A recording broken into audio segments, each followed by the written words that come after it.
Hello everyone, this is part 2 of What If Deku Was the Chainsaw Man, and I hope you guys enjoy this video and to like, to subscribe, to share, and check out the playlist, to see more comment down below. Now let's start the intro. They call me a god. They call me a god. They call me a god. Join my membership, the perks are great. It's in the description. Vivid vermilion permeates a hoary handkerchief, blood seeping through the chalky cotton. The brazenly palpable blemish spreads over the cloth with effervescence. When she hacks up more of the bright liquid, a spray of red specks the fabric, further staining the white material as it sinks in. Inko holds the mouthwire close to her mouth in order to hide the glaring results of her dry cough. Her hand carries a slight tremor as she tries to force down her raspy croaks of breath. "Mommy," she hears her son's muffled voice traveling through the bathroom door. Further attempting to hide her ill condition, she turns the knob on the sink faucet so that the sound of water running into the drain will drown her coughing fit out. "Just a second more, Izuku, okay sweetie," she spits into the already sullied handkerchief before folding it over and disposing of it by flushing it down the toilet. Her saliva comes out as a sandy Titian color, blood pooling with sputum as she splashes the cold faucet water on her lips. She swallows some of the liquid and gargles it in her mouth before spitting out a darker shade of claret, turning water into wine.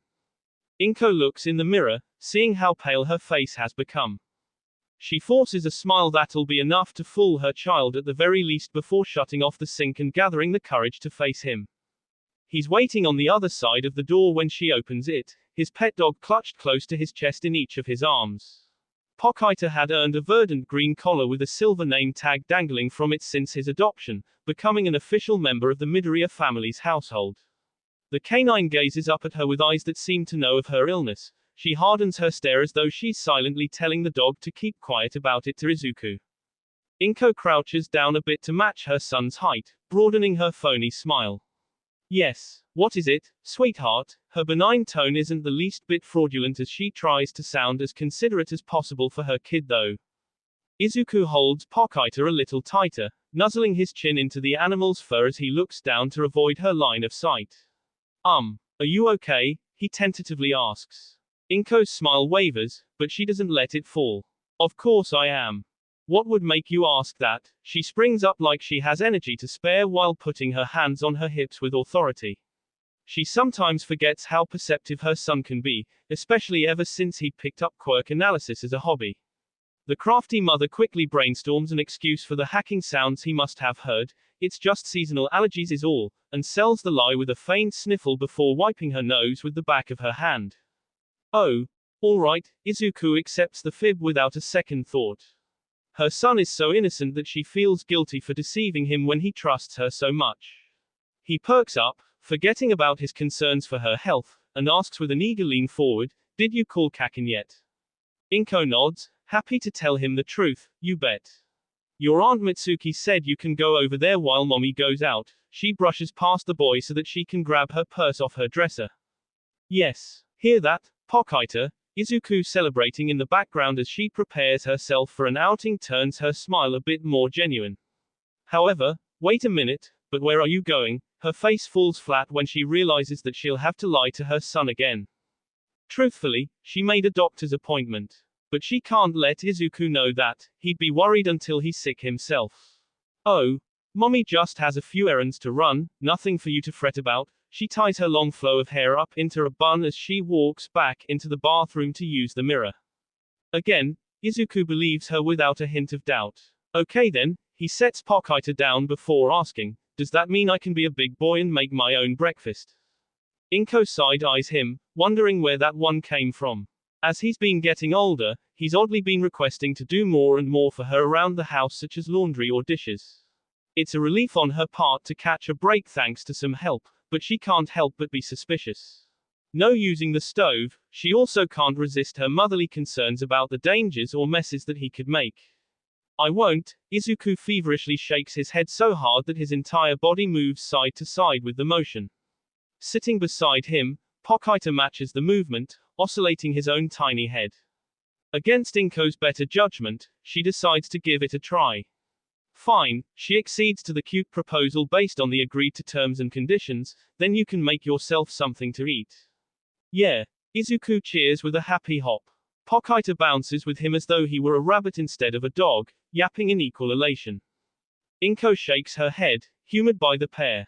Don't get yourself into any trouble and don't cause Mitsuki any problems either. She gives her son a semi-stern look so that he takes her seriously. He's a good kid, probably one of the best behaved in all of Japan, but children can still be mischievous little scamps from time to time that she has to make sure she keeps him disciplined. I'll be good. Promise. He bends with the downward drop of his jump to fall into a full at the waist bow. It's hard to take him seriously at his age with a short stature and all-night pajamas, but Inko hums with satisfaction knowing her son keeps his word. Then I'll be off. She grabs her coat and begins sliding her arms into the sleeves as she heads for the door. Izuku and Pochita trail behind, the small duo almost in sync with one another. As Inko grabs an umbrella just in case the weather changes, she casts them one last look over her shoulder. Be back soon. Bye. Izuku waves as he bids her farewell out the door. Once it shuts and he's got the house to himself, the boy shares a look with his canine companion. His eyes peel upwards with an inclined curl of his lips, equal parts thinned as impish arches. Hey, he's pleased with himself and can't help but have such a smug expression. Hey, Pochita, looks like it's a slice of bread for breakfast. The puckish pull of his mouth into such a thinly stretched smile remains as he shares his plan with his pet pal. The dog cocks his head to the side, befuddled by the boy's pathetic revelation. It's not until Izuku gets his grubby little mitts into the kitchen that Pochita sees why the bread breakfast is such a big deal. It's not just any slice from a loaf. It's the ultimate piece of toast. The boy's mother would never allow such an unhealthy, disgusting meal to be consumed by her child. Izuku slathers the bread slice with everything his mom kept stocked in the fridge and cabinets. Strawberry jam, marmalade, honey, butter, grape jelly, cream cheese, peanut butter, and cinnamon are blended together in a thick spread of sugar. Pochita's mouth hangs open as he watches Izuku actually take a bite from the appalling and repulsive childish concoction. Droplets dribble down from the boy's chin, spilling across the kitchen counter that he's leaning over as he eats and joins all of the crumbs that broke off from the bite. Izuku moans in satisfaction, munching on the toast and savoring the explosion of flavor. When he sees Pochita watching him, he mistakes the awestruck stare and holds out the breakfast blend as an offering. You want some too, boy? Pochita simply turns around on the heels of his paws and goes over to the doggy dish filled with kibble, making a firm statement without saying anything at all. Izuku shrugs, unfazed as he chomps down on the toast again anyways. Suit yourself. The adolescent drops a few more morsels of grain as he travels from the kitchen to the home office. Whatever other residue that spills onto the carpet along the way goes unnoticed by the boy. Izuku's thoughts are too fixated on the computer that he slowly starts up, a one-track mind eager to begin the day properly. Almost ritual at this point, he types into the internet search engine the name of his favorite video. The title autofills and the page loads much to the boy's anticipation. All Might's boisterous guffaw is a resounding boom through the PC's speaker system, shaking the whole house as though the hero is actually present. The clip shows the symbol of peace making his public debut. A Herculean hero catches a crashed city transit bus that's about to fall off a bridge and pulls its passengers from the wreckage. The amazing rescue never fails to inspire awe from Izuku. Pochita has to squint from how bright the boy's beaming smile is. Two distinct tufts of blonde hair atop the man's head match the peace sign All Might flashes towards the camera. Izuku recites what the hero says verbatim, "It's all right now. I am here." Pochita leans back, stunned by how spastic the otaku has become. The boy rocks back and forth so fast and hard that the extreme motion would cause whiplash if not for how young he is. In the kid's eyes, the reflection of the screen is a pish-posh of color that acknowledges All Might's Western-themed outfit. When Izuku breaks contact with the monitor, Pochita is shocked to see tears threatening to spill over. The dog's owner raises and points a shaky finger towards the frozen frame of All Might. Hey, Pochita, do you think I could one day be like him? His voice wobbles just as much as he retracts that same hand to dry his eyes. That's my dream. To become a hero. Pochita leans his head to the side as he studies the crying child. A sympathetic stare from the dog has the boy bending down to pick the mutt up. At arm's width and at equal height as Izuku holds the canine up, the two maintain that contact. The gaze lingers, each of them simply relishing in the company of the other. The boy sniffles as his sorrow dissipates and his downturned mouth lifts into a smile. Izuku can't help but pull the dog in for a hug, holding the animal close in his arms and pressed against his chest. Pochita nuzzles into the warmth, closing his eyes with content as he listens to the boy's soothing heartbeat. The gentle embrace brings a feeling of shared solace. Izuku's dog nestles against him as he says, "I wonder what your dream is, Pochita." They snuggle some more from that position before moving their cuddles to the desk chair. Izuku restarts the recording of All Might's debut, watching it again. Instead of cringing, Pochita watches along with him this time. They stay seated there together for what's practically a feature film's runtime as the video loops. All the while, Izuku pets Pochita as the dog burrows into his lap. The companionship brings a smile to each of their faces as they relish in the moment. Eventually, Izuku carries his pet over to the Bakugos. With Aunt Mitsuki and Kaken expecting him, he doesn't want to keep them waiting too long. Pochita squirms a little in his grip as he carries the dog up the steps to his childhood friend's house. "Knock it off," he whispers in an attempt to mellow the animal's mood.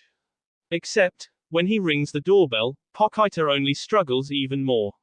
"Fine," Izuku groans as he crouches to let the dog slip his grip, "I'll put you down." The door creaks open to reveal a pointy-haired blonde the same age as Izuku. He glowers at his childhood friend before redirecting the glare towards Pochita. The boy's lips curl into a snarl as he asks, "What the fuck is that freak of nature doing here, Deku?" Izuku flinches as though he's been struck across the cheek by the verbal jab. Pochita glances upwards at his owner, noting his keeper's downtrodden demeanor. It's not the first time that Kaken rearranged the kanji in Izuku's name to make it mean useless, but it still takes the boy by surprise. Izuku shakes it off with the rest of his body's trembling as he tries to respond with an as wobbly voice. Aunt Mitsuki said I could see come over, sir I thought. But my mom didn't say you could bring that damned misfit mutt of yours with you. The sudden shout interrupts Izuku and nearly causes him to trip as he shrinks back from the sharp spike of tone. Izuku's shoe scrapes the brim of the stair step that he's backed against, the end of his sneaker leaning over the ledge. Did she? Kaken's second shout pushes Izuku the rest of the way so that he takes a step down. The blonde boy looks down on his green-haired neighbor from the higher ground. Izuku meets the eyes of his childhood friend, green melted down by the burning red glare. Izuku looks down, averting his gaze out of instinctive fear. He stammers as he tries to sound unaffected, no. I just thought. Figures a loser like you would get a pet just as shitty, but the insults keep pushing him down. Literally, Izuku is forced back another step on the staircase. Kaken sneers as he shakes his head with contempt. No wonder you don't have any fucking friends. Izuku clenches the part of his chest that covers his heart, hand grabbing a fistful of his All Might-themed shirt.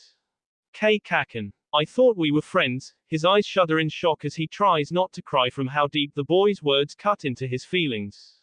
We're fucking not, the ashen blonde snaps viciously. Pochita winces back with Izuku before looking between each of the boys, deeply disturbed.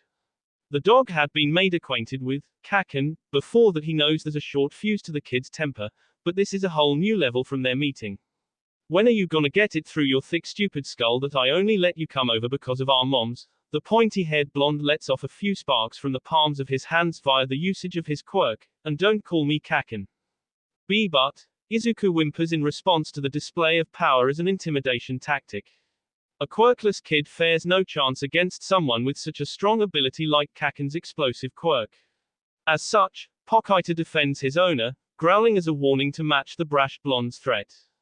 Oi, you got a fucking problem? Kaken pivots to face Pochita and growls in return. More miniature detonations come from the boy's palms as he stomps towards the tiny animal. Looks like your dumb dog is trying to protect you, shitty Deku. A vein budges from the blonde's forehead when Pochita doesn't back down from the bully.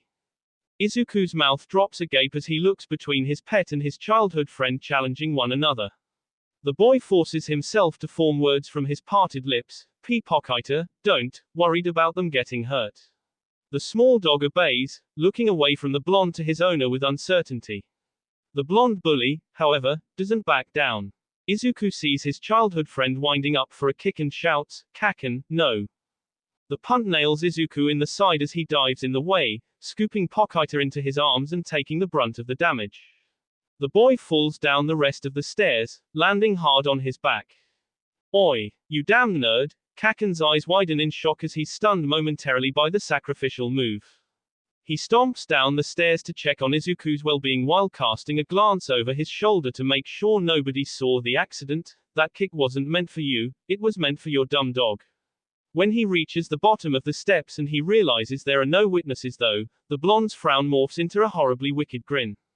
But this one, he swings his leg right into the downed boy's back. "That one's just for you, damn Deku." Izuku grunts when more pain gets added to his already bruising body. He folds himself inwards, preserving Pochita's safety even more as he takes the next few hits as well. "Kaken, please stop." Izuku's desperate whine only urges the bully to continue his assault. "I told you to stop calling me that." The blonde stomps on the other boy. He keeps his foot in place, grinding his shoe back and forth to really drive in the pain. "We're not friends." A swift kick pounds against the defensive arm barrier Izuku put up between himself and Pochita. "The only friend that you've got is that dumb dog of yours." Seeing that the simple beating is getting him nowhere, the bully pops a few bursts of flame from his hands with the intent to use his quirk. Before Izuku can receive burns to add to his misery though, his luck bails him out. The blonde boy's mother bellows from the house, "What are you yelling about, you brat?" Mitsuki's son stops short, startled by the interruptive shout. He checks around him, hoping that she isn't around the corner and that there isn't anyone else watching. When he sees that there are no witnesses to his bullying, he yells back at her, "Nothing, you old hag."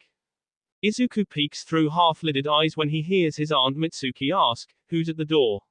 What he sees instead of the woman is her son's menacing scowl that tells him without words not to let her know he's there. "Nobody," the young Bakugo barks back. Then, at a lower decibel that only Izuku can hear, he says it again, "Nobody." Izuku feels spat on as the blonde turns on his heel and heads up the staircase to leave him behind at the bottom. Only after his childhood friend is gone with a slam of the door does Izuku dare to uncurl from his balled-up protective form.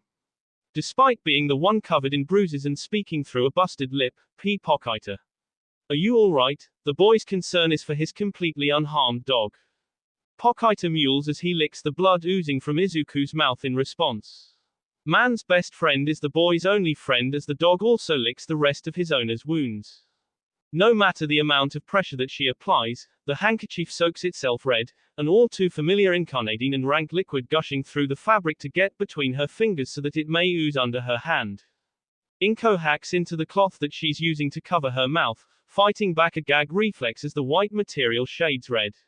The violent cough momentarily puts her mind in a fog that she nearly forgets she's driving. She eases on the brakes so that the car will come to a slow and steady stop. Another slew of blood spills out of her mouth and onto the mouchwire. The woman feels lightheaded as she rests the top of her skull against the steering wheel. Inko almost closes her eyes to rest, but her lids snap open and she jumps to sit up straight when she hears her son ask from the passenger seat, "Allergies again, Mom?" The boy's mother hurriedly bunches up the napkin to hide her illness before flashing him a fake smile, remembering that she's not alone in the vehicle. She sees the grounds of UA behind him through the window, also recalling that she's dropping him off for his first day of hero school. She feigns wiping her nose, sniffling for added effect. It must be all those cherry blossoms. The same lie has somehow kept her disease hidden from her son all this time and she has yet to reveal the truth to him. To maintain the illusion, Inko changes the subject with a dismissive wave of herself, "But don't you worry about me, you need to focus on your big day." Izuku cocks his head to the side, staring at her closely, almost with a hint of confusion. Inko shudders when his hand places itself over hers. For a moment, she thinks that he's finally figured her out and seen through the healthy facade. But the tender touch and moving expression is just that of an ordinary concern as he says, "I'll always worry about you, Mom." Inko stares at her son, stupefied. She nearly chokes on a wet sob as she tries not to become emotional. Silly boy, her head shakes to detour the tears that threaten to spill over, but she ultimately has to wipe them away with her hand. "You're the one throwing themself in danger to be a hero." Before she can reach over and give her boy a hug, the school bell rings to indicate classes are beginning.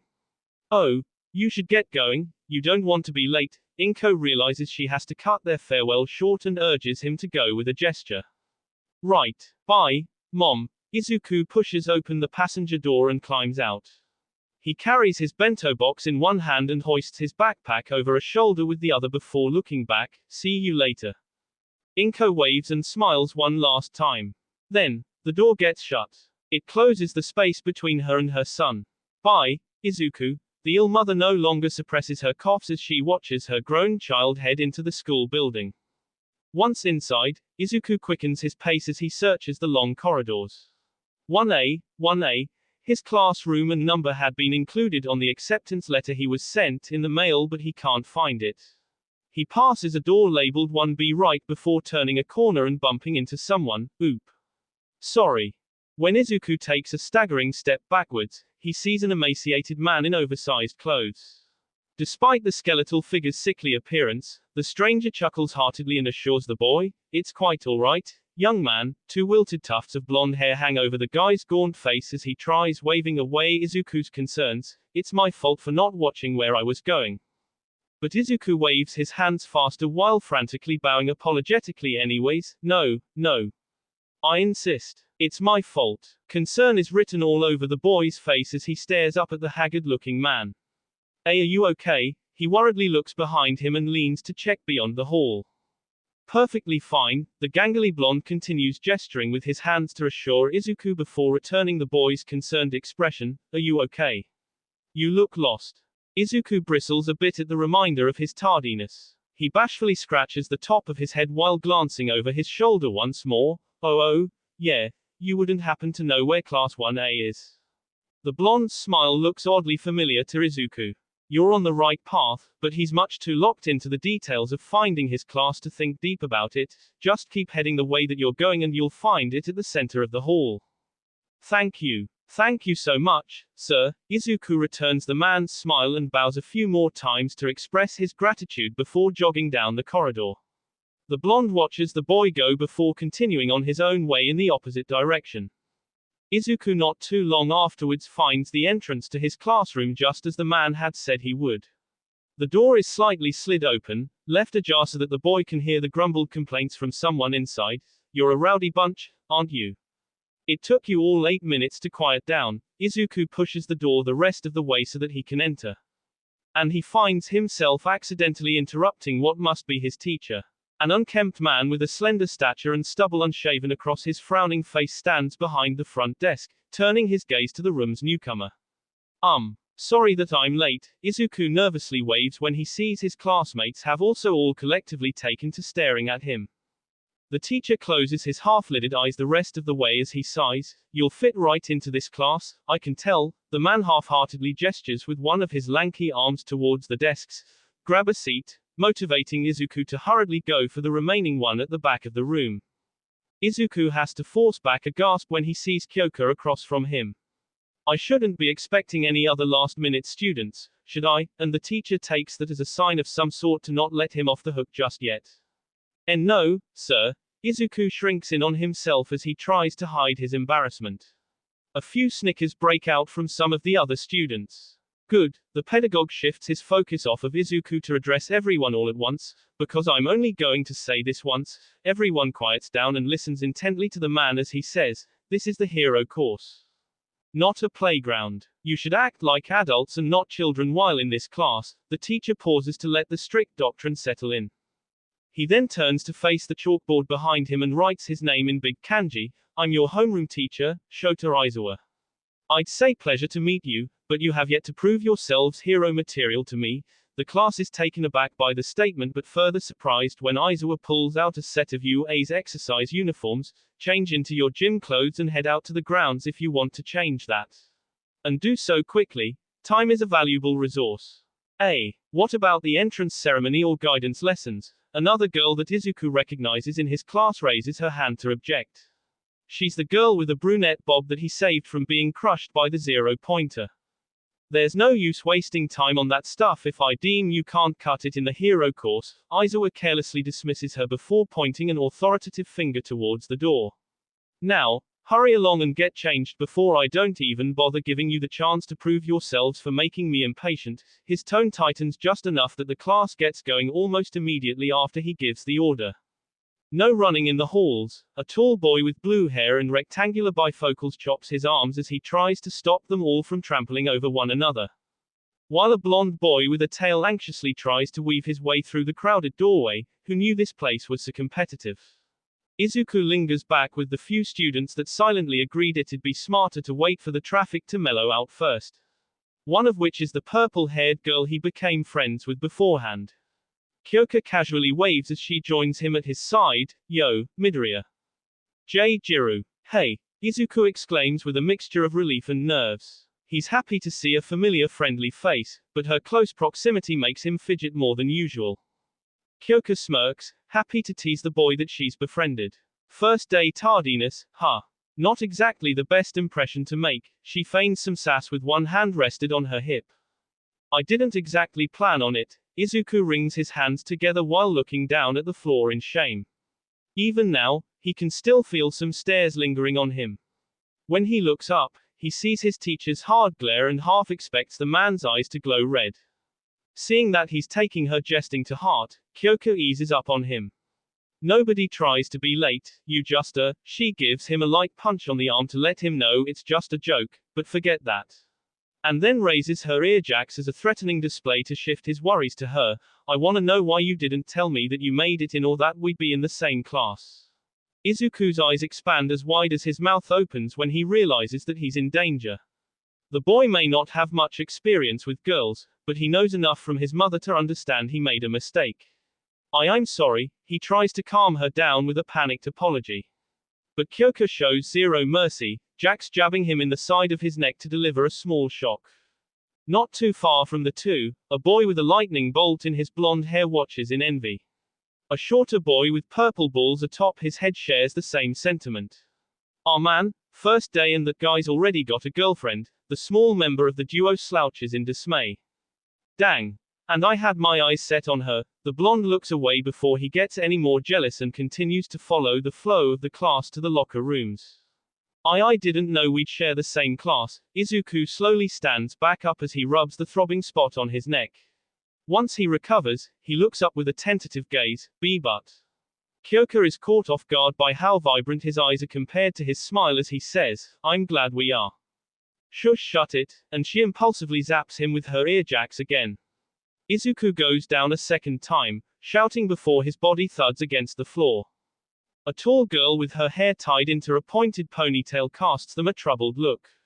We should probably hasten ourselves so we don't upset our teacher. Her gaze goes from Izuku's corpse to the culprit. The bespectacled blue-haired boy nods behind her as he too takes in the scene. A girl whose skin is as pink as her hair shoves her way through them to get a look at the scene for herself.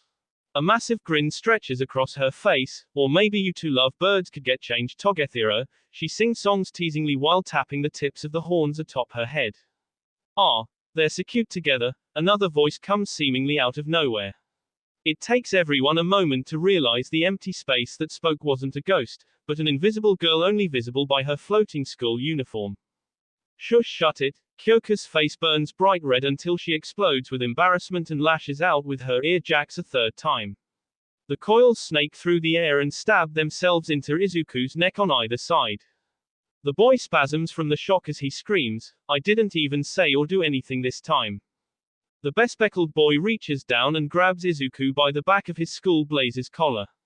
We shouldn't be idling in the halls, he reprimands his classmate and begins dragging Izuku like luggage.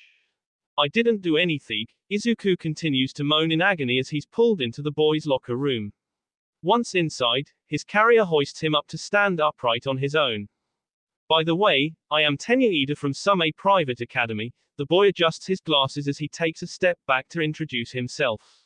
And then bows at the waist. I look forward to being your classmate as prospective heroes.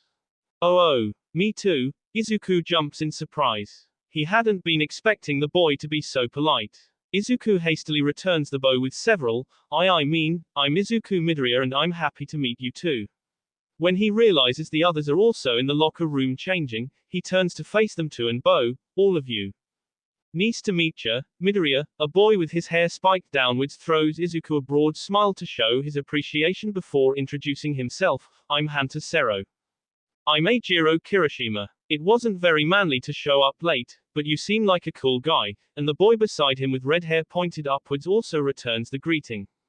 Izuku blinks once he's finished pulling his shirt over his head. Oh. Thanks, confused by that last part from Eijiro about being manly. But the macho boy moves on from introductions to invading Izuku's personal space before Izuku can have the time to dwell on it. Whoa, what's with that little thing? Is that your quirk? Eijiro is roped in by the small cord dangling from Izuku's sternum. Izuku's childhood friend scoffs from a nearby bench to make matters worse. The blonde finishes zipping up his PE jacket before shoving his hands in his pants pockets and storming off. Izuku opens his mouth to call after the boy, but swallows whatever words he could have said instead.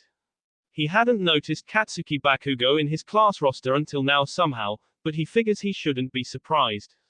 Izuku's gaze returns to Eijiro when he turns his head back to attention and he places a hand over the wire exposed upon his bare chest. Oh, why yeah. It's suddenly hard to speak to anyone at all. Neat. What's it do? But Eijiro's energetic attitude doesn't seem to notice Izuku's reluctance. The redhead flashes an encouraging shark-toothed grin. Can we pull it? The blonde with a lightning streak perks up at the mention of Izuku's quirk and shares some of his own curiosity with a leering lean forwards. Is it a kinky thing? The short bald-headed boy that hangs out with the blonde chimes in from beside him.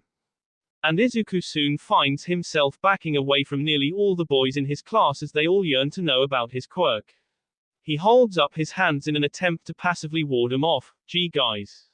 I'm not very comfortable.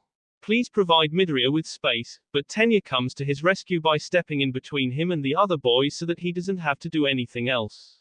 If he doesn't wish to disclose his quirk's details, then it is not our place to push him. The bespectacled boy adjusts his glasses before glaring at everyone through them that dared to upset Izuku. Eijiro leans back before realizing his mistake and slumping his shoulders despondently. Oh. Right. Sorry, Midoriya bro. His apology is sincere as he looks into Izuku's eyes. Yeah, I know what it's like to get teased for having a mutation-type quirk, so I'm sorry if I pressured you or anything. Hunter raises his elbows to show his quirk morphed them into the shape of cylindrical tape dispensers as an attempt to empathize with Izuku.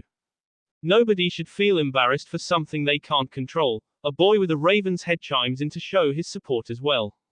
It helps when more mutation types nod along in agreement, like a boy with 6 arms or another boy with an unevenly shaped head.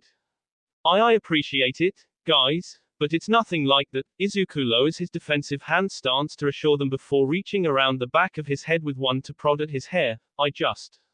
I'll show you when the time is right. Hunter gives Izuku a thumbs up and another one of what must be his own trademarked grins. Good enough for me. The boy finishes pulling on his gym jacket before standing up to leave. Behind him, the blonde boy with a tail awkwardly scratches his head. I mean, we did just meet, so that makes sense, he shrugs before following Hunter out. We must not dally anymore anyways. Tenya chops at the air like it had also offended Izuku somehow before gesturing for everyone to hurry. Aizawa-sensei is waiting. Oh, crud, you're right. Izuku bristles when he remembers the stern teacher and rushes to finish getting dressed. He nearly trips as he slides a leg into his sweatpants. The blonde with the lighting bolt laughs as he passes by. Looks like your tardiness is rubbing off on us, Midoriya. Oh no, I'm so sorry, which only causes Izuku to panic even more. He tries bowing apologetically while still sliding his foot through the other leg hole of his pants. Eijiro laughs along as he claps Izuku on the shoulder. The boy stumbles but catches himself as the redhead exits. See ya out there, man. The slow steps from the only other remaining boy in the locker room barely make an audible tap on the floor's tile as he approaches Izuku. Heterochromic eyes peer out through multicolored hair that's split down the middle as he says, your quirk.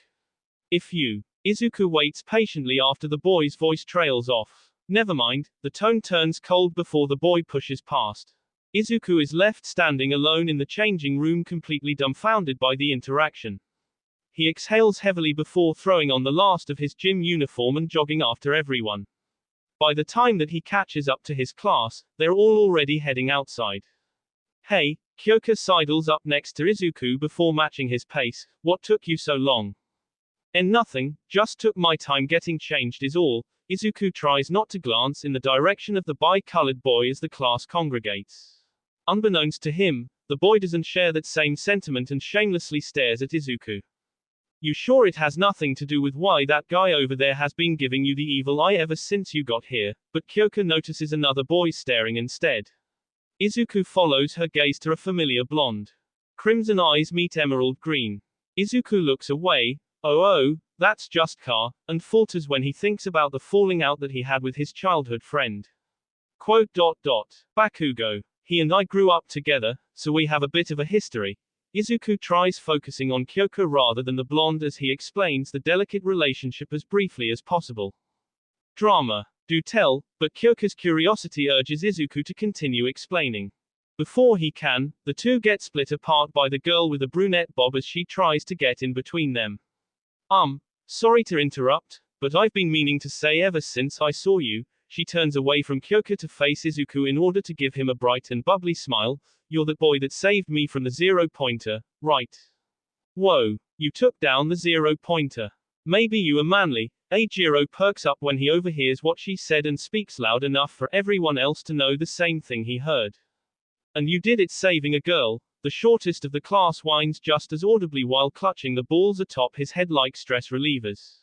That's hot. The girl with horns and a pink pigmentation bites the bottom of her lip while sizing Izuku up and down. She sneaks a glance towards Kyoka to make sure the girl doesn't notice her evaluation of the boy before returning to her ogling. Remarkable, Tenya admires Izuku along with everyone else. The sun gleams off his glasses as he pushes them up from the brim of his nose.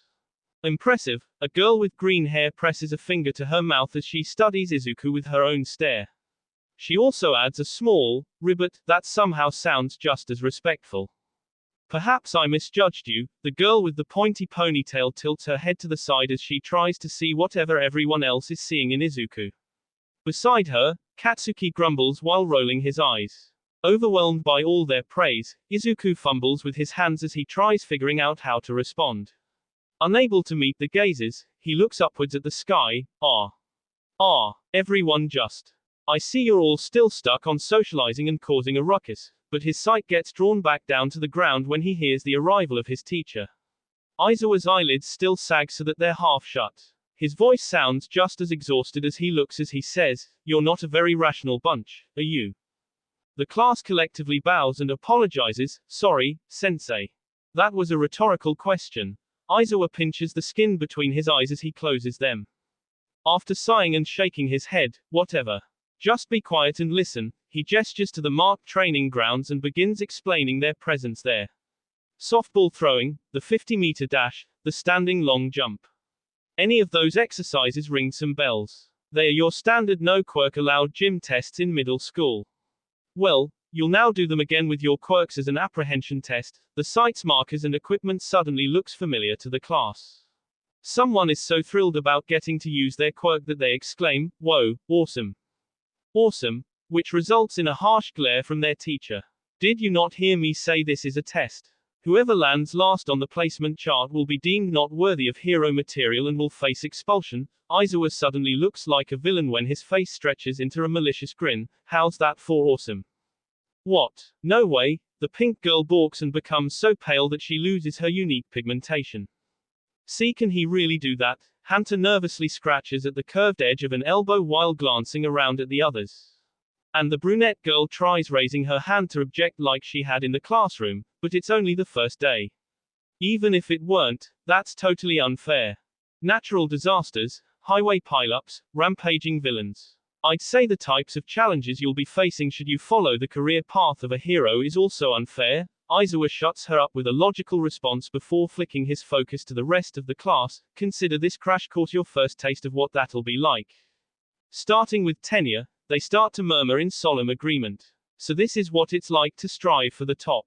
As expected of UA, he flexes his fingers to make his hand into a fist as he gets himself into the right mental state for the challenge. If we have no other choice but to overcome our obstacles. The girl with her hair tied back nods so that her ponytail bobs up and down with the motion. Izuku watches as everyone but himself comes to accept the teacher's terms. Hey, Midoriya, you gonna be okay? I mean, your quirk anxiety and all. Only when Kyoka places a hand on his shoulder does he get drawn out of his internal panic. He's relieved to see her consoling expression when he turns to look at her. Quirk anxiety, the brunette girl pipes in as she flicks her focus from Kyoka to Izuku for an answer. Kyoka shifts her hand to grab the brunette's shoulder next, a bit more roughly than she had with Izuku. Yeah, so keep your trap shut about what you saw when he saved you, alright? Her voice takes a sharp tone that surprises both the girl and Izuku before it levels out. For his sake, you'll do it if you're truly grateful. Oh okay, the brunette responds with a shaky nod. Then she stiffens straighter and nods with more resolve. I won't say anything. I promise. There's a commitment that time for her affirmation. Thanks. Izuku looks between both girls before turning his gaze downwards. He finds himself staring at his chest, placing a hand over his heart.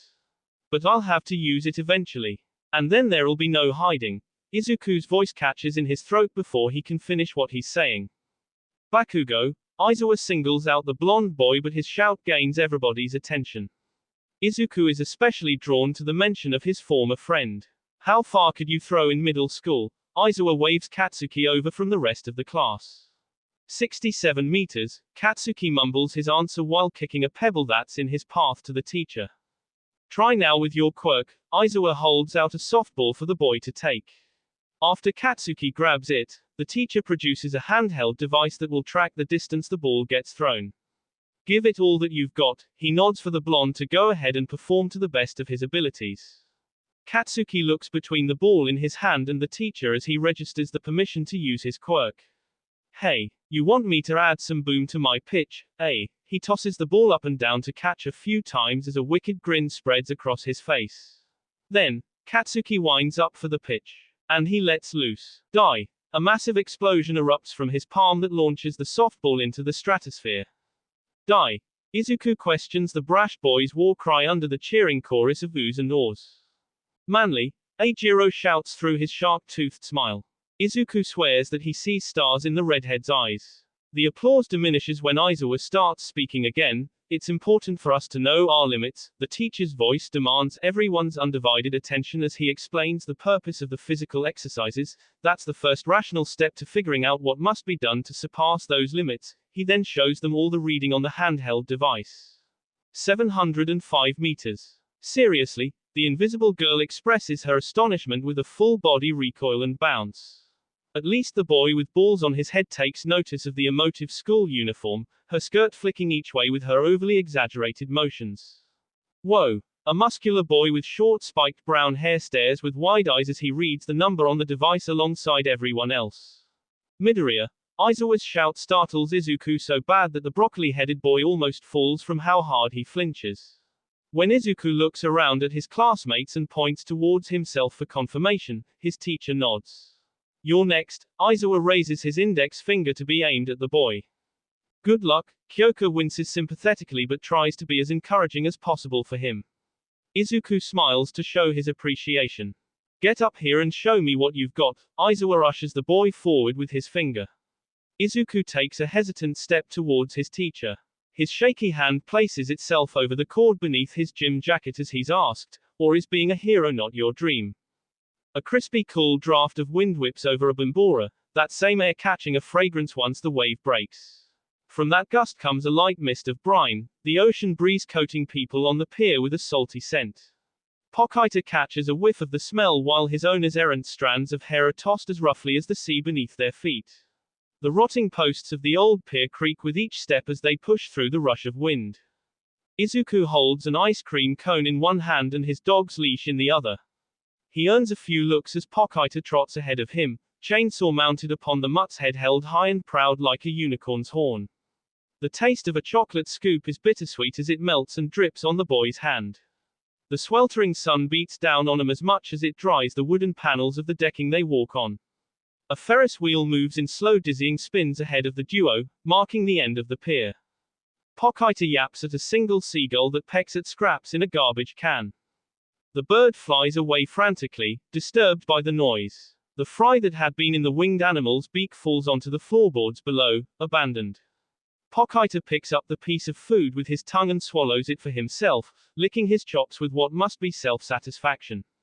The small dog's name tag sways with a jingle when he looks up at his owner for some sort of praise. Izuku just laughs and bends down to pat his pet on the back. The vending machines occupying the guardrails hum as the two pass by. An elderly couple whisper while they occupy the bench by the Ferris wheel. Izuku sighs as he finishes his ice cream cone. He remembers a time at the beach when his mom had sat there and waited for him to finish riding the amusement ride, a canned coffee in hand that came from those automats.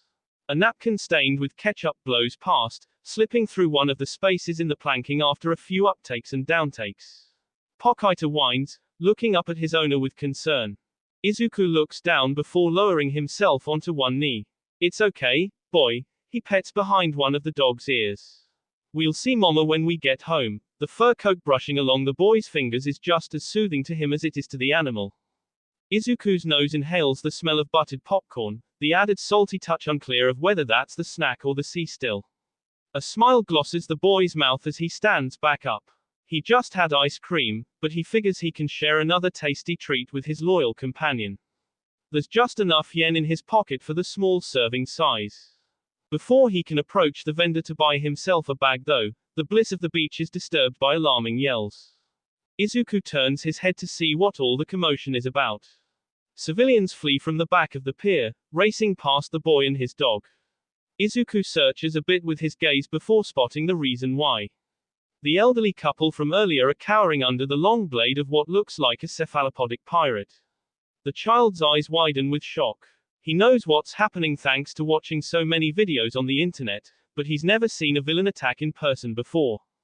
Reacting without a second thought, Izuku's legs move on their own. He lets go of Pokita's leash and runs towards the danger without any sense of how to help despite the desire to do so. The criminal's head turns, noticing him. The villain's face is the mantle of an octopus, tentacles trimming the bottom like a beard.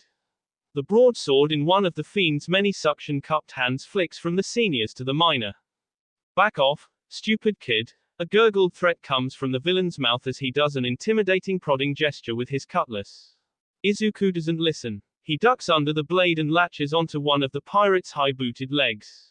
Though small and light, the boy's improvised plan is to hold the criminal in place long enough for the seniors to escape. Run! Izuku shouts as he interlocks his fingers to strengthen his hold on the villain. He closes his eyes as tight as his grip when the criminal tries shaking him off in protest.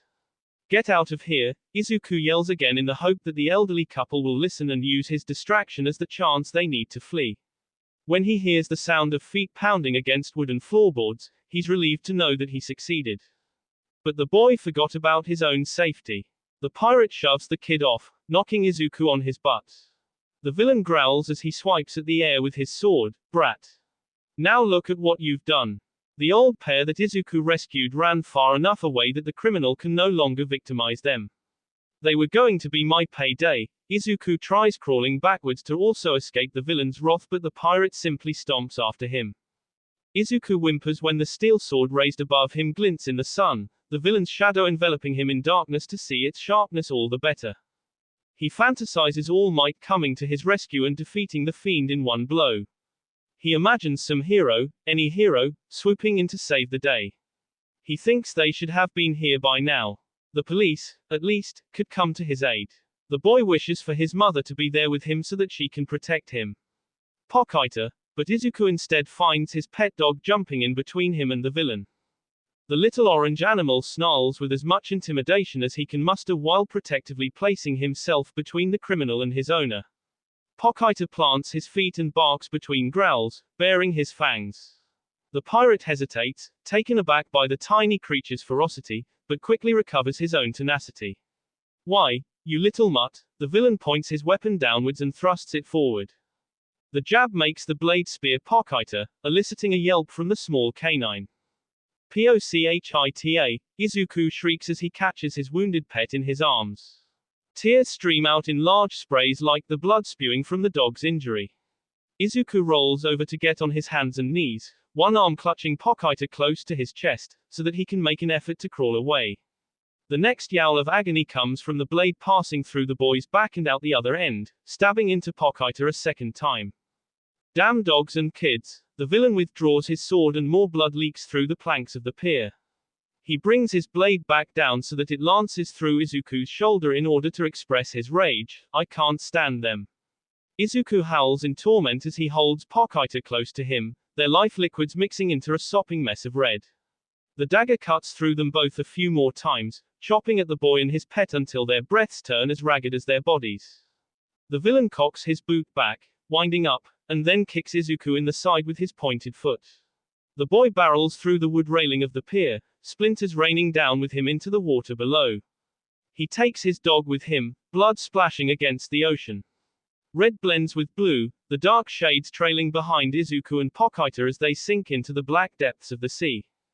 Izuku's eyelids become too heavy for him to hold open. The boy's hands slacken as they become numb and he's no longer able to feel Pochita in his arms. He's colder than he's ever been before. The ocean swallows him and he succumbs to the void. Izuku opens his eyes, finding himself out in the forest instead of underwater. The sun still gleams down on him, making him squint until he diverts his gaze. The heavy pressure that had been pressing down on his chest remains. He sees that the weight is coming from Pochita, the dog seated atop him. Both of their injuries are gone. Izuku wonders if he somehow fell asleep and took a nap in the middle of the woods. Except, he begins to recognize the part of the wilderness that he's in. It's the spot that he found Pochita at. It's where they first met.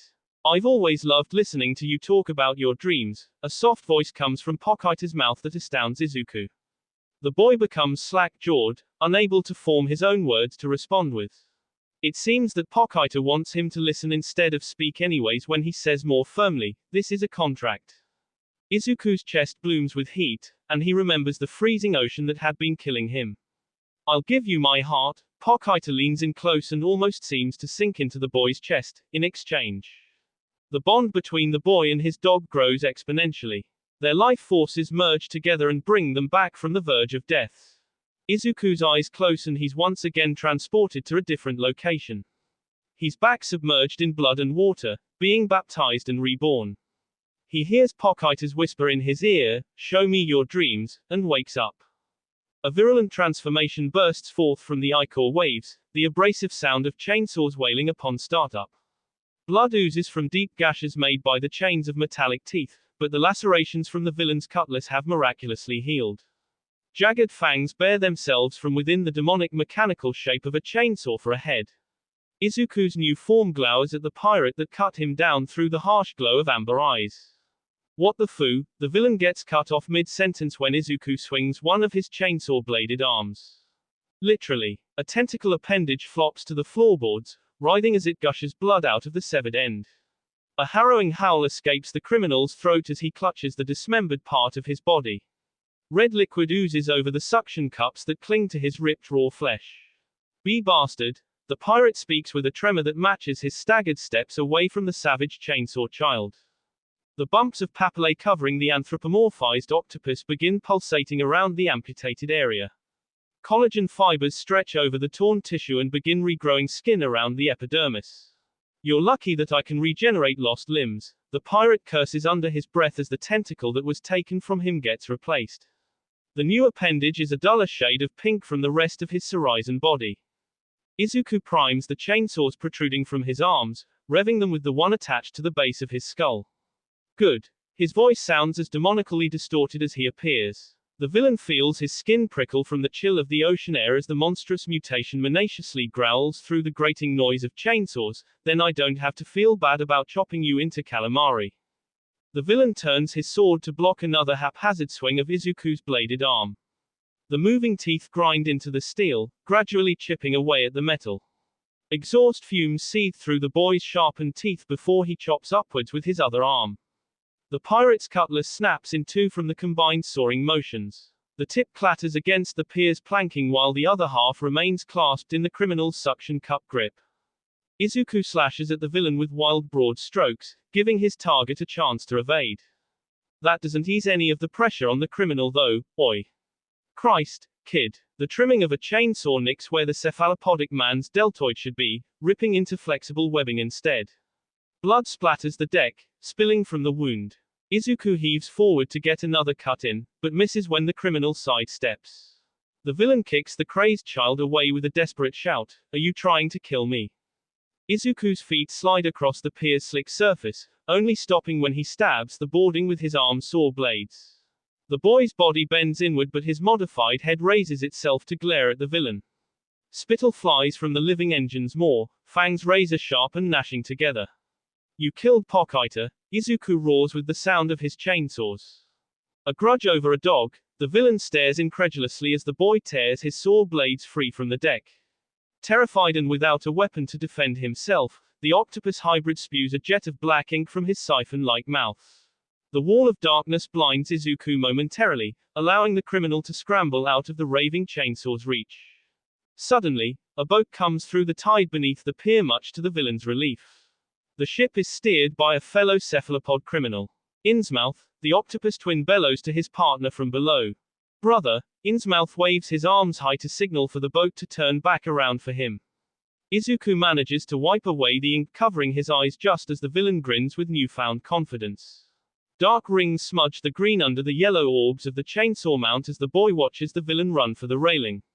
"Pray we don't meet again, kid." Innsmouth hops off the pier and lands on his brother's boat below in order to escape. Izuku takes a step forwards to chase after Pochi's killer, but his leg gives out and he winds up falling forward onto his knees. All he can do is watch helplessly as the villain gets away. The chains on the saws stop running and he lets out a wet cough. The blades begin to retract. Izuku's baby teeth replace the elongated fangs and his face morphs back to its normally freckled state. He's left a sobbing mess in the middle of the blood-stained pier. Dangling from Izuku's sternum is the same pullcord that had been Pochi's tail, the only remaining part of his dog. That will be all for this video. Be sure to like, subscribe, share, and comment down below for more videos. Goodbye.